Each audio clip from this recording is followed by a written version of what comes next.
पीले दांत वाली बहू। रंजना कभी ब्रश नहीं करती थी। उसे कितनी बार उसके माँ बाप ने डांटा, लेकिन उसका कोई असर उस पर होता ही नहीं था, जिस कारण से उसके दांत पीले पीले हो जाते हैं। शादी के बाद अरे बहू, वैसे तो तुझ में कोई कमी नहीं है, पर तेरे दांत इतने पीले कैसे हैं बेटा?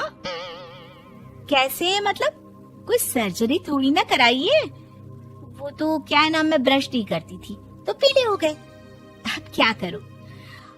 आप कहें तो लाल करवा लूं या फिर काले? यार ये क्या है, क्यों माँ से लड़ रही हो? लड़ रही हूँ? अरे मैं लड़ रही हूँ या ये बोल रही है कि दांत पीले हैं, पीले। अरे तपस्या थोड़ी ना की है इन्हें पीले करने के लिए। बकायदा ब्रश नहीं किया है 20 साल तक, तब जाकर। छी, कैसी बात कर रही हो? ये उस वक्त तो पीले नहीं थे जब हम लोग तुम्हें देखने आए थे। अरे तब साफ करवा लिया होगा डेंटिस्ट के पास जाकर। अब देखो कैसे पीले पीले लग रहे हैं। रंजना सास की तरफ गुस्से से देखती है।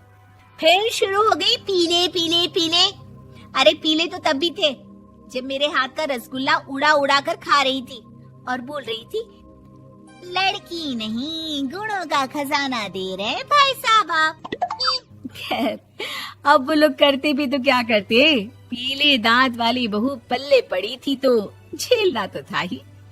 एक दिन कीर्तन में रंजना गाना गा रही थी। अरे कमला बहन, माँ का द्वार है, यहाँ तो सब शुद्ध होकर आते हैं, फिर अपनी बहू को ब्रश भी नहीं करवाती तुम। दूर से पीले पीले दांत भक्ति में बाधा उत्पन्न कर रहे हैं। अरे कोई 2 साल के बच्ची थोड़ी ना लेकर आई हूँ मैं बहू बनाकर। अच्छी खासी लड़की है, अरे कैसे करवाऊं ब्रश?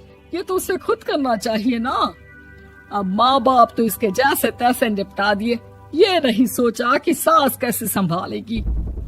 सास बहू को लेकर घर आ जाती है, लेकिन सोच लेती है कि अब इसे लेकर कहीं नहीं जाएगी। अगले रोज बहू कहती है, अरे क्या हो गया, मंदिर नहीं जाना क्या? कीर्तन का वक्त हो रहा है। मेरी मधुर वाणी से कान्हा जी जागते हैं और सोते हैं।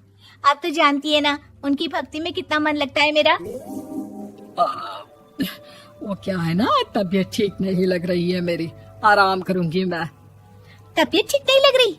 अभी तो मिथुन के गाने पर नाच रही थी आप, और अब बोल रही है कि तबीयत ठीक नहीं लग रही। अरे भक्ति में मन लगा लो सासू माँ, ऊपर जाना है, क्या मुंह दिखाओगी आप? हाँ? सास को बहू की बात पर गुस्सा आ जाता है। मैं क्या मुंह दिखाऊंगी, इसकी चिंता तो ना कर, समझी? अपने मुंह की चिंता कर, जो ये पीले पीले दांत लेकर हर जगह पहुंच जाती है। पता है लोग कितना मजाक बनाते हैं। ना जी ना, मैं नहीं जाना कहीं तेरे साथ। तो ये बात है, कोई ना, मत जाओ, मैं अपने कमरे में ही बैठकर भक्ति कर लूंगी। ऊपर वाला दांत थोड़ी ना देखता है, मन देखता है, भावना देखता है। और अरे बस बस, तू सब कुछ दिखा, बस ये सफेद चमकदार दांत ना दिखाना किसी को, है? जा यहाँ से। बहू को सास की बात का कोई फर्क नहीं पड़ता, वो तो जैसी थी वैसी ही रह जाती है। सुबह नहाकर किचन में खाना बनाना, फिर खाना खाना, कीर्तन भजन करना और सो जाना। एक दिन, माँ जी मैं सहेली के घर जा रही हूँ, शाम को लेट आऊंगी। हाँ हाँ तो जाना, मैंने कौन सा तेरी आरती करनी है घर पर बैठकर। रंजना सहेली के घर जाती है, जहाँ वो पार्टी में जाने की तैयारी कर रही होती है। अरे शिखा, कहाँ जाने की तैयारी कर रही है? मैं गलत वक्त पर आ गई क्या? अरे नहीं यार, उल्टा सही वक्त पर आ गया।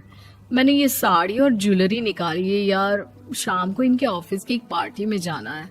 बताना कैसा लग रहा है ये सब? नहीं यार, इस ड्रेस के साथ तो वो वाली ज्वेलरी अच्छी लगेगी। हाँ हाँ सही बोल रही है, मैंने ध्यान ही नहीं दिया। वैसे तो हमेशा से मस्त फैशन सेंस रखती है। तो बड़ा जाती होगी ना पति के साथ पार्टी में। रंजना कुछ नहीं बोलती, बस सोचती है कि यार काश ये बात सही हो जाती, पर मैं क्यों नहीं जाती पार्टी में? क्या इन लोगों की कोई पार्टी होती नहीं होगी? रंजना घर आती है और रात में पति से सवाल करती है, एक बात बताइए, आप मुझे किसी पार्टी में क्यों नहीं ले जाते? क्या आपकी यहाँ ऑफिस में पार्टी नहीं होती? पति बेचारा क्या कहता कि दांत पीले हैं तुम्हारे इसलिए। अरे कोई पार्टी होती नहीं हम लोगों के ऑफिस में, तो कहाँ से लेकर जाऊं? और मार्केट, मॉल, कहीं वीकेंड घूमना, कहीं तो। अरे यार, सारे हफ्ते में एक छुट्टी मिलती है, तो सोचता हूँ कि आराम ही कर लूं। क्यों? रंजना मन मार के रह जाती है।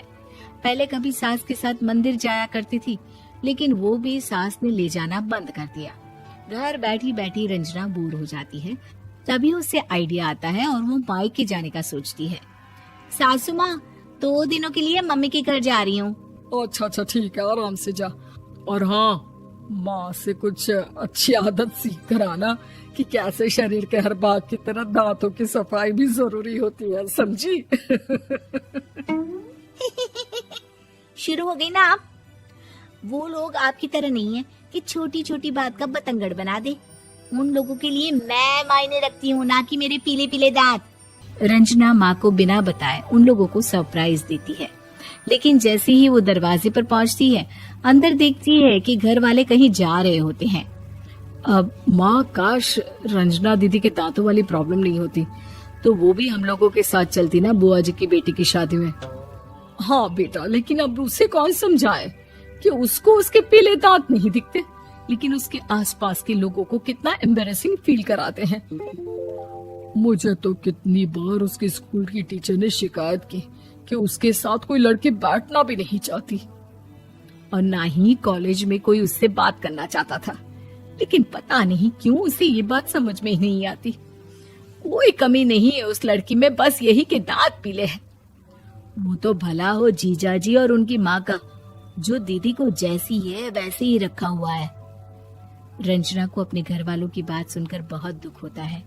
वो सोचती है कि वो क्या करे, लेकिन फिर वो सीधा डेंटिस्ट के पास जाती है, अपने दांत चमकाती है और कसम खाती है कि वो रोज ब्रश करेगी।